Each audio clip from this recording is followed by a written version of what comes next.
SPC 63 में सलमान के role के बारे में फिल्म के प्रोड्यूसर ने खुद बता दिया। क्या SS राजामौली की वाराणसी की रिलीज डेट पोस्टपोन हो सकती है? रणबीर कपूर की रामायण का प्रीमियर भारत से पहले दुबई में क्यों हो रहा है?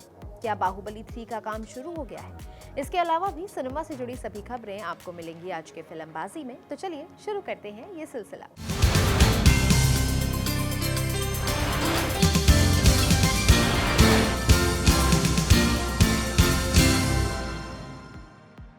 इमरान हाशमी की फिल्म आवारापन 2 का टीजर आ गया है। फिल्म में इमरान शिवम पंडित के रोल में वापस लौट रहे हैं। टीजर की शुरुआत में इमरान का किरदार एक बाइक पर नजर आता है। बैकग्राउंड में डायलॉग आता है, कुछ लोगों की कहानियां उनकी मर्जी से खत्म होती हैं, उनकी कहानी दूसरे लोगों के लिए लिखी जाती है। वो आलिया हामिद की कब्र पर पहुंचता है। पहले पार्ट में ये किरदार श्रेया शरण ने निभाया था। टीजर से पता लगता है कि फिल्म में वही दर्द, ड्रामा और इमोशन देखने को मिलेगा।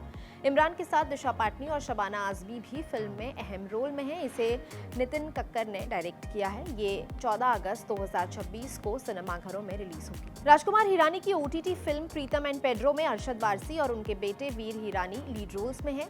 हिंदुस्तान टाइम्स से बात करते हुए उन्होंने फिल्म की कास्टिंग प्रोसेस के बारे में बताया। उन्होंने कहा, जब हमने ये कहानी लिखनी शुरू की तो ना अरशद और ना वीर हमारे रडार में थे। जब हम लिखते हैं तो कास्टिंग के बारे में नहीं सोचते, वरना आप फंस जाते हैं। उस समय वीर लंदन में royal academy of dramatic art में पढ़ाई कर रहे थे।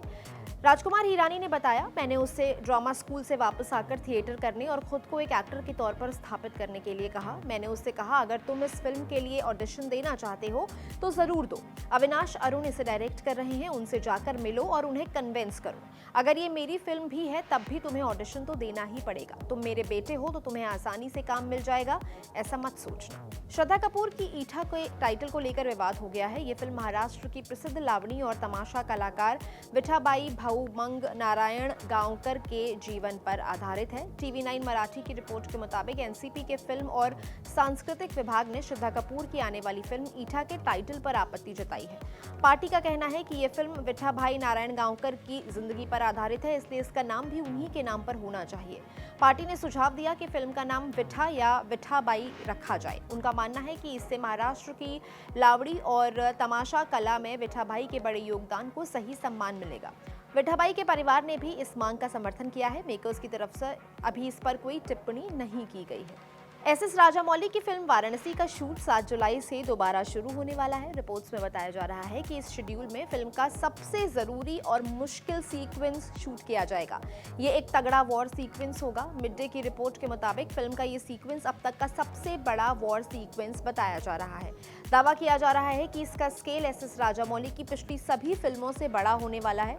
इस सीक्वेंस में महेश बाबू के साथ करीब 3500 जूनियर आर्टिस्ट नजर आएंगे। इस शूट की तैयारी पिछले कई हफ्तों से चल रही है ताकि सब कुछ बिना किसी रुकावट के पूरा किया जा सके। वैरायटी से हुई बातचीत में SS राजामौली ने अपनी फिल्म वाराणसी पर चर्चा की। उन्होंने बताया कि वाराणसी की प्रिंसिपल फोटोग्राफी पूरी हो गई है। फिल्म के सारे लार्ज स्केल सीक्वेंसेस शूट हो चुके हैं, लेकिन कुछ इंपॉर्टेंट इंटरकनेक्टिंग सीन्स शूट होने बाकी हैं। ये काम अक्टूबर से पहले पूरा होने की संभावना नहीं है। शूट खत्म होने के बाद नवंबर में फिल्म के VFX का काम शुरू होगा। इस बयान के बाद से ही लोग फिल्म को RRR से कंपेयर करने लग गए हैं। उनका कहना है कि RRR की तरह वाराणसी भी पोस्टपोन हो सकती है। वाराणसी शूट डिले होने की वजह से टल सकती है। फिल्म का शूट अलग अलग वजहों से कई बार टालना पड़ा है। सबसे पहले मिडिल ईस्ट टेंशंस के चलते फॉरेन शूट्स कैंसिल हुए, फिर हैदराबाद में वाटर शॉर्टेज के कारण पूरी यूनिट को प्रयागराज शिफ्ट किया गया और फिर हैवी VFX। वाराणसी में स्पेशल इफेक्ट्स का काम काफ़ी है और लोगों का मानना है कि राजामौली जैसे अपनी फिल्मों में परफेक्शन के लिए जाने जाते हैं, वो परफेक्शन लाने में समय तो लगेगा। इसलिए हो सकता है कि फिल्म 7 अप्रैल 2027 को रिलीज ना हो पाए। अक्षय कुमार की multi starrer film Welcome to the Jungle अब 100 करोड़ रुपए के करीब पहुंच गई है। 25 जून को इसके पेड प्रीव्यू शो हुए और 26 जून को ये फुल फ्लेजेड तरीके से थिएटर्स में रिलीज हुई। फिल्म ने पहले वीकेंड पर दुनिया भर से 90 करोड़ रुपए की कमाई कर ली है। 25 जून को फिल्म ने पेड प्रीव्यूज से 3 करोड़ 75 लाख रुपए कमाए।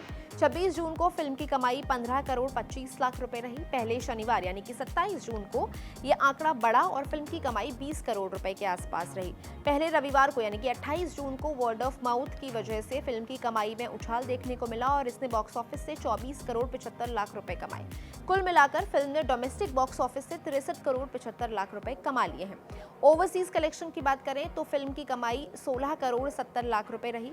वेलकम टू द जंगल ने वीकेंड पर 93 करोड़ 20 लाख रुपए का वर्ल्ड वाइड ग्रॉस कलेक्शन कर लिया है। 26 जून को Baahubali the torch bearer Netflix पर प्रीमियर हुई। ये बाहुबली की मेकिंग पर बनी एक डॉक्यूमेंट्री सीरीज है। इसमें 4 एपिसोड्स हैं। आखिरी एपिसोड में प्रभास, राणा दग्गुबाती और अनुष्का शेट्टी आपस में बात कर रहे हैं और बाहुबली 3 का जिक्र करते हैं। राणा कहते हैं, पता नहीं मुझे पब्लिकली ये कहना चाहिए या नहीं, लेकिन क्योंकि राजामौली और शोभू गारू जो कि प्रोड्यूसर हैं, जिनका नाम शोभू यारगल्ड है, वो यहाँ नहीं है, इसलिए मैं वही कहूँगा जो मेरे दिमाग में है। दुनिया शायद अभी इसके लिए तैयार नहीं है, लेकिन बाहुबली का किस्सा अभी खत्म नहीं हुआ है। फिर स्क्रीन पर लिखा आता है एंड द लेगेसी कंटिन्यूज। अब मेकर्स बाहुबली का तीसरा पार्ट बना रहे हैं या किसी और तरीके से इस कहानी को आगे बढ़ाने की प्लानिंग कर रहे हैं, ये अभी साफ नहीं हो पाया है। 1983 में बोनी कपूर ने वो 7 दिन नाम की फिल्म से अनिल कपूर को लॉन्च किया था, जो एक हिट फिल्म बनी। वैरायटी इंडिया से हुई बातचीत में जब उनसे ये पूछा गया कि अगर उन्हें आज की तारीख में वो 7 दिन दोबारा बनानी हो तो वो किन एक्टर्स के साथ ये फिल्म बनाएंगे, इसके जवाब में उन्होंने कहा, पद्मिनी वाला रोल जानवी कर सकती हैं, नसरुद्दीन शाह वाले रोल के लिए सिद्धार्थ मल्होत्रा या उन जैसे किसी एक्टर को लेना होगा, और अनिल कपूर वाले रोल के लिए उन्होंने रणबीर कपूर का नाम लिया। सलमान खान के SVC 63 का शूट इन दिनों जोर शोर से चल रहा है। फिल्म को वामसी पेडिपल्ली डायरेक्ट कर रहे हैं और दिल राजू इसके प्रोड्यूसर हैं। हाल ही में एक पॉडकास्ट में दिल राजू ने इसे एक larger than life entertainer film बताया। उन्होंने फिल्म के शूट और सलमान के लुक से जुड़ा अपडेट भी दिया। उन्होंने कहा, फिल्म का शूट अक्टूबर तक पूरा हो जाएगा। ये एक बड़े स्केल की फिल्म है। ये एक ऐसी ब्लॉकबस्टर फिल्म होगी जो इतिहास रचेगी। आगे उन्होंने कहा, सलमान खान फिल्म का शूट काफी एंजॉय कर रहे हैं। वो फिल्म में अलग अलग अवतार में नजर आएंगे। उनके ये लुक्स अब तक के सभी लुक्स से अलग होंगे। फिल्म में बहुत सारा हीरोइज्म और वाव फैक्टर होने वाला है। रामायण को ग्लोबल लेवल पर ले जाने के लिए मेकर्स कोई कोर कसर नहीं छोड़ना चाहते। बताया जा रहा है कि फिल्म का प्रीमियर भारत से पहले दुबई में किया जाएगा। इसे डेजर्ट प्रीमियर नाम दिया गया है। मिडिल ईस्ट में तनाव की वजह से पहले ये प्लान कैंसिल कर दिया गया था, लेकिन अब मिड डे के मुताबिक मिडिल ईस्ट में तनाव कम हो गया है और इसलिए मेकर्स ने अपने दुबई प्रीमियर वाले प्लान को रिवाइव करने की प्लानिंग की है। रिपोर्ट के मुताबिक वहां 28 अक्टूबर को रामायण का प्रीमियर होगा। इस इवेंट में रणबीर कपूर, साई पल्लवी और यश भी मौजूद रहेंगे। चर्चा थी कि ऑस्कर विनिंग एनिमेशन फिल्म रेटाटुई के सीक्वल पर काम किया जाएगा, लेकिन फिल्म के डायरेक्टर ब्रैड बर्ड ने इन सभी खबरों पर विराम लगा दिया है। अब लेटेस्ट इंटरव्यू में उन्होंने बताया कि फिल्म का सीक्वल नहीं बनेगा। कोलाइडर से हुई बातचीत में उन्होंने बताया कि फिल्म की कहानी को आगे ले जाने का कोई स्कोप नहीं है। इसके बजाय वो द इनक्रेडिबल्स के सीक्वल के बारे में सोच रहे हैं। अब बारी आज की फिल्म रेकमेंडेशन की। क्रिस्टोफर नोलन की ओडिसी कुछ ही दिनों में आने वाली है।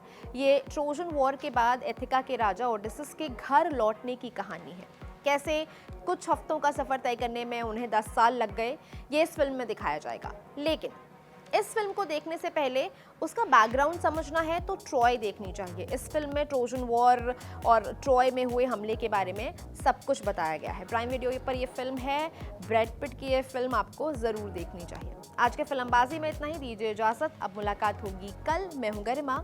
आप देख रहे हैं कड़क। शुक्रिया।